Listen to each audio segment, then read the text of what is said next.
जय गुरु जी, शुक्राना गुरु जी की प्यारी प्यारी संगत को जय गुरु जी। संगत जी, आज गुरु पाक की फिर से एक बहुत प्यारी ब्लेसिंग है, पर ब्लेसिंग ध्यान से सुनना और क्लेम किए बिना बिल्कुल भी मत जाना। साथ ही साथ समस्त संगत को इसके बारे में जानकारी देना। आज फिर आपको एक नौ की इन्फॉर्मेशन देने जा रही हूँ, लेकिन उससे पहले मैं समस्त संगत से कहूँगी भाई शुक्राना किए बिना मत जाना, क्योंकि गुरु पाक जब ये आपको ब्लेसिंग दे रहे हैं ना, तो ये गुरु पाक चाहते हैं कि आप हर तरह से स्ट्रांग हो, जो कि मैं हर बार आपको ये कहती भी हूँ। अच्छा संगत जी, आप सबने चार्जशीट और फाइनल रिपोर्ट के बारे में सुना होगा। अक्सर जब भी कोई केस होता है तो ये सुनने को मिलता है, और लोग समझते हैं, काफ़ी लोगों का मानना ये है कि ये सेम है, चार्जशीट और फाइनल रिपोर्ट दोनों सेम है, क्योंकि मिलते जुलते हैं। बट ऐसा बिल्कुल भी नहीं है संगत जी। चार्जशीट और फाइनल रिपोर्ट में बहुत डिफरेंट है। चार्जशीट वो होती है जब पुलिस को एक्यूज के खिलाफ एविडेंस मिल जाते हैं, यानी जिसने क्राइम किया है उसके खिलाफ एविडेंस मिल जाते हैं और कंफर्म हो जाता है कि इसने क्राइम किया है, और वो रिपोर्ट वो पुलिस वाले डिपार्टमेंट कोर्ट में पेश करते हैं ट्रायल के लिए कि एविडेंस मिल चुके हैं, क्रिमिनल जिसने एक्यूज है उसने क्राइम किया हुआ है, वो फाइल करते हैं कोर्ट के अंदर, और कोर्ट उसका जो भी है उसके कोर्ट डिसीजन लेता है, वो कोर्ट के ऊपर है कि उसका डिसीजन क्या लिया जाता है। ये होती है चार्जशीट, जिसमें पुलिस वालों को एविडेंस मिले होते हैं कि भाई हाँ क्राइम हुआ है, एक्यूज भी यही है, जो भी प्लेस है सब इंफॉर्मेशन उसमें होती है, सब कुछ हो रखा है, और वो केस ट्रायल के लिए कोर्ट में चल जाता है।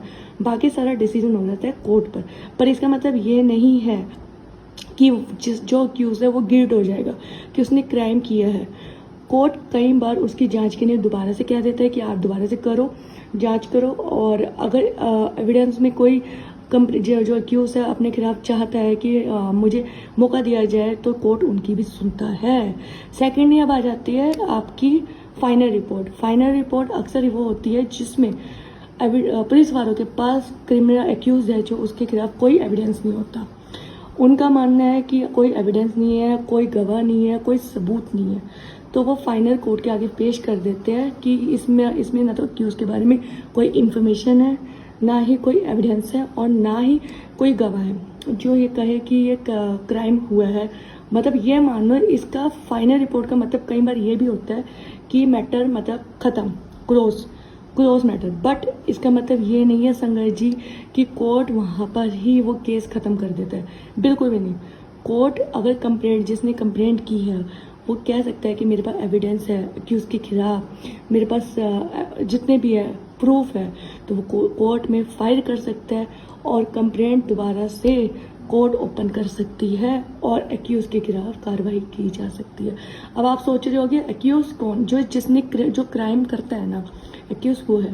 पहले में जो पुलिस के पास एविडेंस होते हैं जिसे हम कहते हैं चार्जशीट, जिसमें एविडेंस होते हैं, जिसमें कोर्ट में ट्रायल के लिए पेश होते हैं, और दूसरे में फाइनल रिपोर्ट में एक तरफ से मानो कि एक्यूज के लिए कोई एविडेंस नहीं होता, तो वो कोर्ट चाहे उसे क्लोज करे चाहे उसे रीओपन करे। रीओपन तब होता है जब जिसने कंप्लेंट किया वो ये कहे कि भाई एक्यूज के खिलाफ मेरे पास एविडेंस है, और वो प्रोटेक्शन फाइल कर सकता है कि ये दोबारा से केस ओपन किया जाए, और कोर्ट उसे केस को रीओपन करके उसके खिलाफ फिर से कार्रवाई करते हैं, या फिर से उस केस की जानकारी के लिए पुलिस मतलब जो इंस्पेक्टर है, पुलिस कर्मचारी है, उनको फिर से कहते हैं कि आप इनकी फिर से छानबीन की जाए, उनके लिए ऑर्डर हो जाता है। और संजय जी, ये सब बताने के मेन मोटिव ये है कि आपको पता चले कि चार्जशीट और उसमें डिफरेंट है, फाइनल रिपोर्ट में ये दोनों सेम नहीं है। थोड़ी थोड़ी इन्फॉर्मेशन रखते रहो, फ्यूचर का कुछ नहीं पता कब कहाँ किस जगह कौन सी चीज काम आ जाए। नारे ना क्लेम करना, शुक्राना किए बिना बिल्कुल भी मत जाना। हर बार कहते हो एक शुक्राना आपको गुरुपा के साथ जोड़ता है। जय गुरु जी, शुक्राना गुरु जी, अनंतम अनंतम शुक्राना गुरुपा, और गुरुपा की प्यारी संगत को जय।